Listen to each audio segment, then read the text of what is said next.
मेरा नाम रमीज़ है और आज हम जिस बुक के बारे में बात करेंगे उसका नाम है think and grow rich by Napoleon Hill.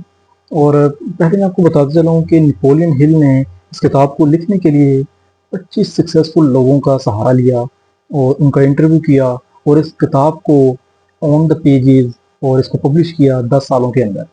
यानी 10 साल लगे इस बुक को लिखने के अंदर।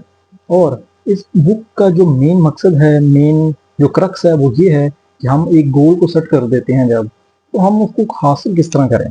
ठीक है, तो उसको हासिल करने की क्या वेज होते हैं। ऐसा नहीं होता कि हमने एक चीज सोची और हमने उसको कर दिया, हमें कुछ स्टेप बाय स्टेप चीजों को लेकर चलना पड़ता है। तो सबसे पहले कोई भी चीज हासिल करनी होती है, कोई भी गोल आपने हासिल करना है, तो सबसे पहले desire, what actually the desire is, desire ख्वाहिश, यानी सबसे पहले आप डिजायर होगी उस चीज के बारे में कि आप उसको हासिल करना चाहते हैं। मीन्स कोई शख्स है वो एक अच्छा सॉफ्टवेयर इंजीनियर बनना चाहता है, ठीक है, ये उसकी पहले डिजायर होगी, ख्वाहिश होगी उसकी।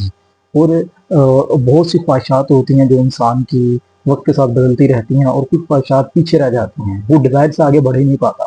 ठीक है, तो डिजायर का होना बड़ा जरूरी है। जिस तरह थॉमस एडिसन, डिजायर क्या थी, एक बल्ब बनाना है। राइट ब्रदरन, डिजायर क्या थी कि हवाई जहाज बनाना है। तो that is the desire. After that desire के बाद आता है आपका फेथ, आपका बिलीव कितना है उस चीज के ऊपर। और फेथ फेथ ही है जो आपके गोल्स को पूरा करने में मदद करता है। अगर आपके अपने ऊपर ही डाउट्स आ जाएंगे तो इट्स बिकम वेरी डिफिकल्ट कि आप उस चीज को हासिल कर पाएंगे। इसलिए फेथ, अपने ऊपर यकीन, खुद इत्मीनान होना भी बहुत जरूरी है। उसके बाद number third thing, auto suggestion. Auto suggestion का हमारा माइंड के साथ बड़ा लिंक है, डेट इज सबकॉन्शियस माइंड के साथ। ऑटो सजेशन का मतलब होता है कि आपने उसको रिपीट करना है अगेन एंड अगेन कि मैं ये हासिल करूंगा इन माय लाइफ। अगर आप ऑटो सजेशन नहीं करते, आप उसको रिपीट नहीं करते बार बार, तो भी मुश्किल है कि आप उस तक पहुंच पाए। ठीक है, और ऑटो सजेशन के बारे में एक स्टेटमेंट है बड़ी ही फेमस है, that is fake it to have it. आप अपनी लाइफ में जो कुछ भी बनना चाहते हैं उसको आप अभी से ही अर्ली लाइफ से ही आप उसको इम्प्लीमेंट करना स्टार्ट कर दें, उन हैबिट्स को अपने अंदर लेके आना स्टार्ट कर दें, तो आप वक्त के साथ साथ आप उस जैसा, उस पर्सनैलिटी या उस शख्स की तरह बनना स्टार्ट हो जाएंगे। ठीक है, तो उसको कहा जाता है fake it to have it.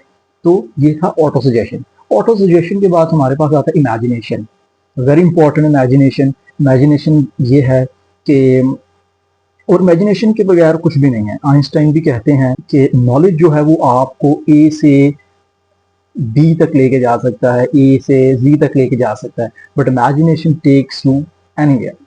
ठीक है, इमेजिनेशन इतनी बड़ी चीज है। और इमेजिनेशन बहुत से सोल्यूशन का हल भी बताती है।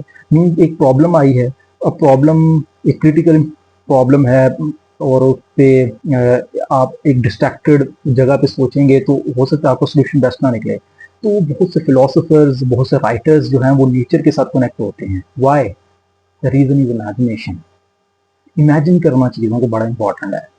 ठीक है, और वक्त के साथ साथ फिर आप डिस्ट्रैक्टेड जगह पे भी आप इमेजिनेशन को बड़ा बखूबी कर पाते हैं। But in starting you have to imagine the things in a very silent and in a very calm area.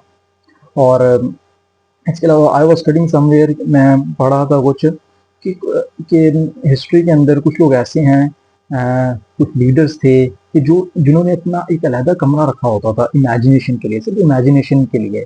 और उसके ऊपर एक पेंसिल और एक पेजेस पड़े होते थे और वो इमेजिन करते थे और वो जो सॉल्यूशंस उनको आता था उसमें वो लिख दिया करते थे। ठीक है, तो इमेजिनेशन बड़ा ज़रूरी है।